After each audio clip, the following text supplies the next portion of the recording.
Welcome back to the Lexus RCF. We had one of these not too long ago.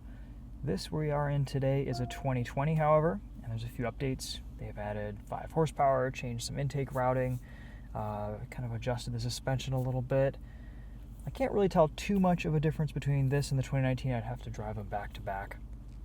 But it's always great to get in one of these cars because I will say this is one of my favorite all-round kind of grand touring sports cars, luxury coupes.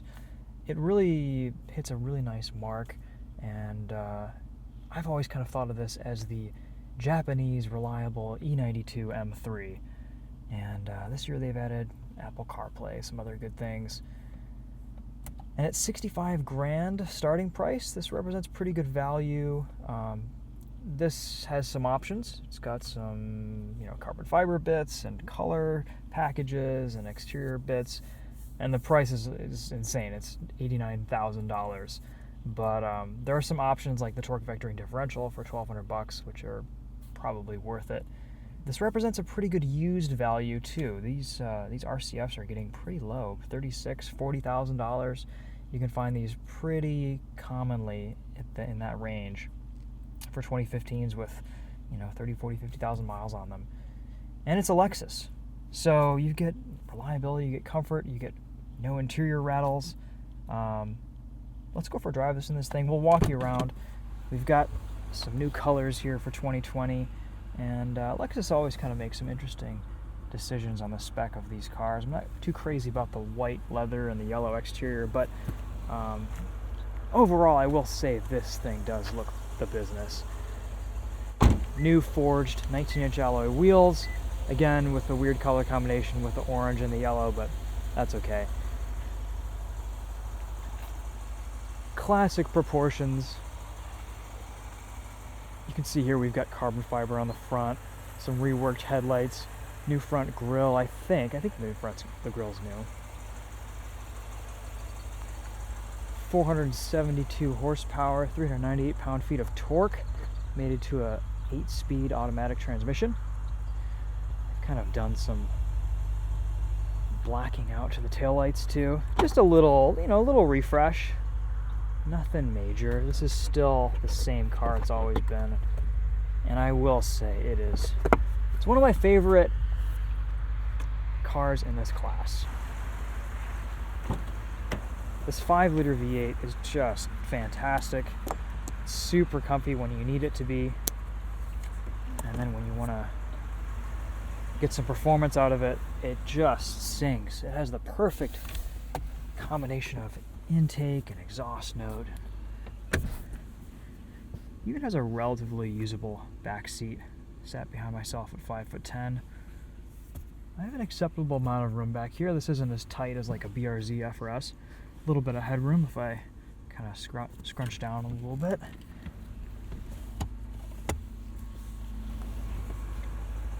It's actually not too bad to get in and out of.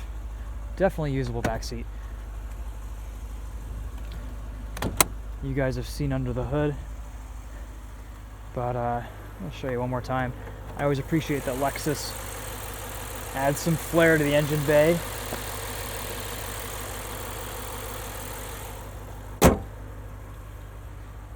A lot of functional hood venting there. Pretty much everything you see has a radiator behind it or ducting to the brakes.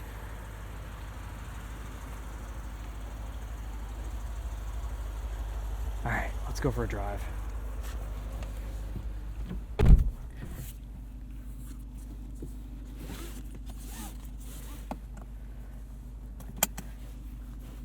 No Android Auto yet, unfortunately.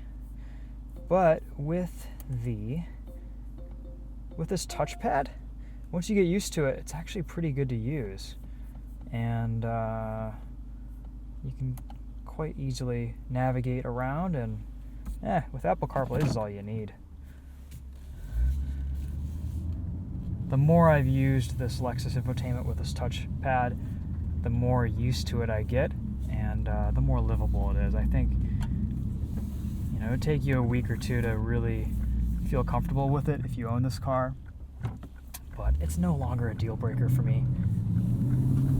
And I think they've kind of refined the touchpad logic too over the years.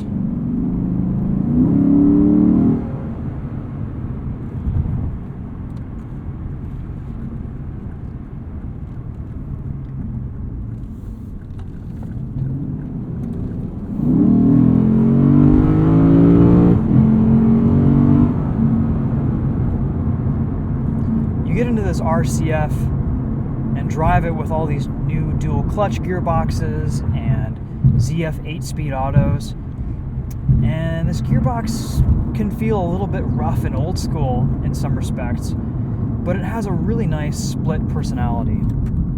So it cruises so comfortably around town. It is incredibly comfortable to drive, and then once you start hustling it, it's actually pretty good. There's just a ton of torque and power to play with here. This is quite a fast car. Feels a little bit quicker than the numbers would suggest.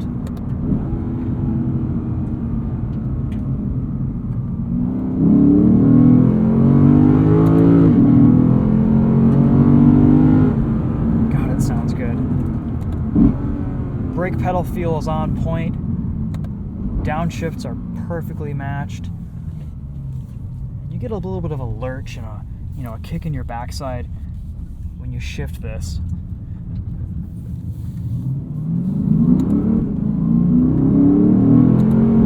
We're going to be track testing this later this week, so we'll really get a good idea of how this performs on a track, because we've spent a little bit of time in RCFs on track over the years, but really haven't had a dedicated session with one. It is a quick car, though.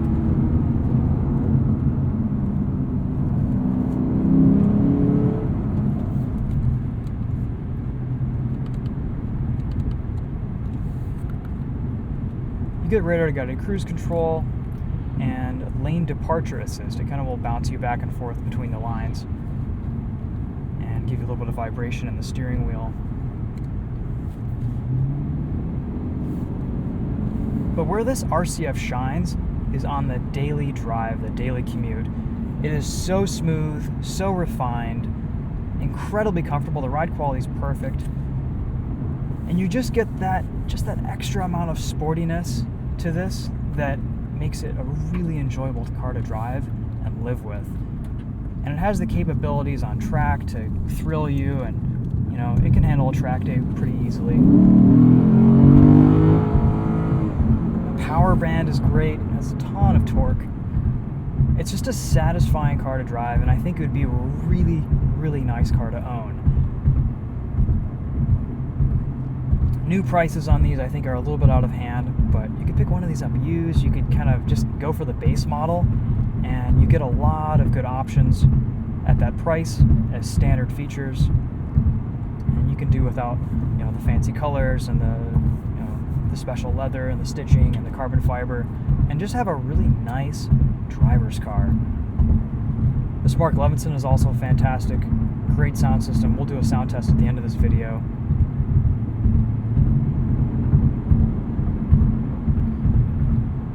And the transmission actually has pretty good shift logic in just regular drive mode and automatic.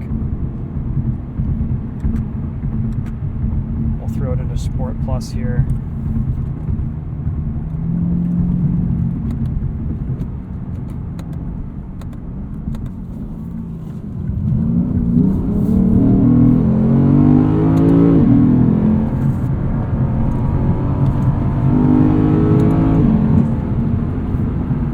Feel the adaptive suspension really going to work there.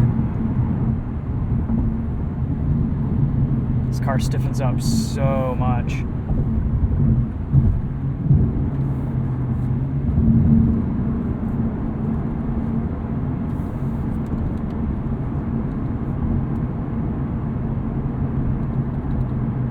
And once you're on the highway, you can cruise so comfortably.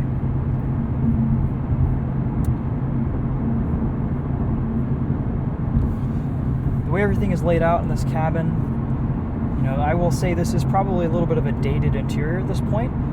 The buttons, the switches, the knobs, a lot of this kind of reminds me of the last generation ISF, but you know, it's a nice quality interior. The materials don't feel terrible. There's no gloss, you know, shiny, polished black in here that's gonna scratch and look terrible in 5-10 years. Everything seems like it's very durable. You've got heated, cooled seats, heated steering wheel, lots of great amenities. I have a good amount of information in the center display. One knock against this car is the fuel economy has always been pretty poor. It's rated for, I believe, 16 and 24, but ultimately I usually just average about 16 15 miles to the gallon in these things. Mostly because that engine is such a good sound. You just want to ring it out a little bit.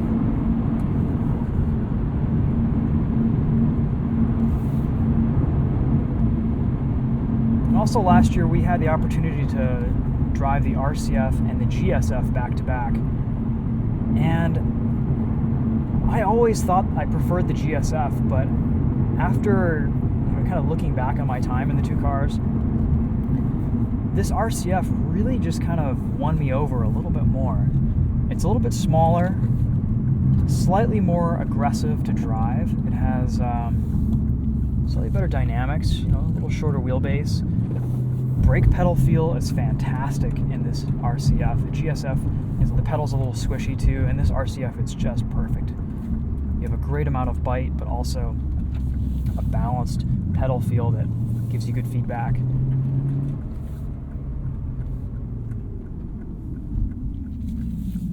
Again, not much has changed for this 2020 model, just a little refresh here and there. But ultimately, this is still just such a great overall car. Ride quality might be a little bit improved, but again, like I said earlier, you're going to have to kind of drive this thing back to back to really tell.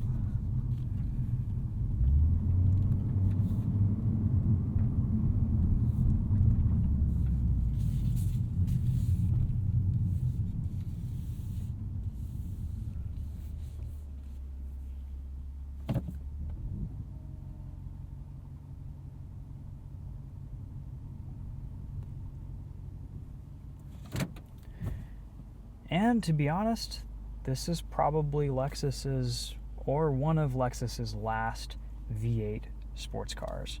They're going to be moving to this twin turbo V6, and that's a great engine, but it's not this 5-liter V8. This is just a sweetheart of a motor, and it's going to be a shame to see it go, but that's one reason why I think these cars are a little bit underrated, and they always have been. This is just such a great engine. The transmission works well enough. It does the comfort thing, daily driver duty really well. And from a performance standpoint, it's not bad either. I think there's really a lot to like about this RCF.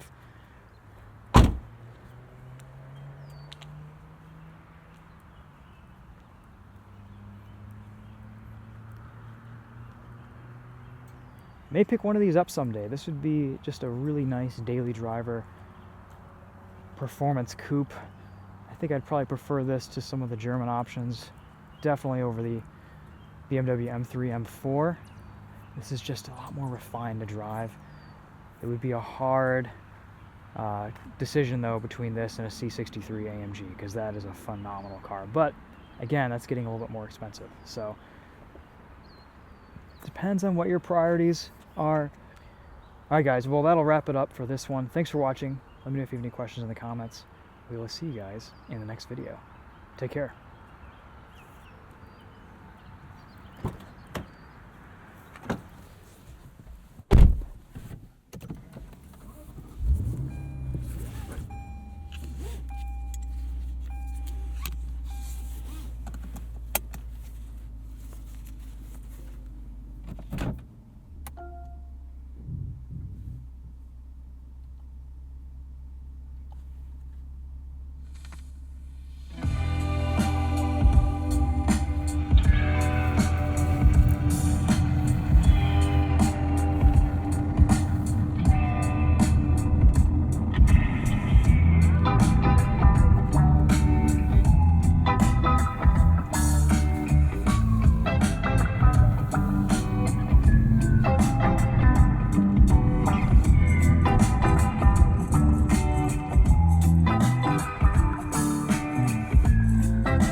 that's a deal, right? Ride with me if you ride with me, you can slide with me if you feel like 550 on the 5 sticky, come get high with me, that's a deal, right? That's a deal, right? That's a bet, right? That's a bet, right? That's a deal, right? That's a deal, right? That's a bet, right? That's a deal, right? That's a deal, right? That's a bet, right? That's a deal, right? That's a deal, right? Hey, coming down like precipitation. I ain't never met a limitation. Hate applying my elimination. Gotta go to Google for the information. I'm a superstar, so I gotta shine. Top dollar be the bottom line. Bottom feeding dotted line. Turn your heart rate to a dotted line. Yeah, my zodiac probably dollar sign. Got the energy to win in my I'm feeling great. Got a date with destiny, focusing on my fate. I don't give a fuck what you rapping, you been a fake. I'm everything that they ain't. It can't be, it won't be. Wanna see me fall, I can't go. I won't leave. Coming from the block with plain clothes and police. Straight up to the top with bankrolls and rollies. Ride with me if you ride with me, you can slide with me if you feel like 550 on the 5 sticky, come get high with me, that's a deal, right? Ride with me if you ride with me, you can slide with me if you feel like 550 on the 5 sticky, come get high with me.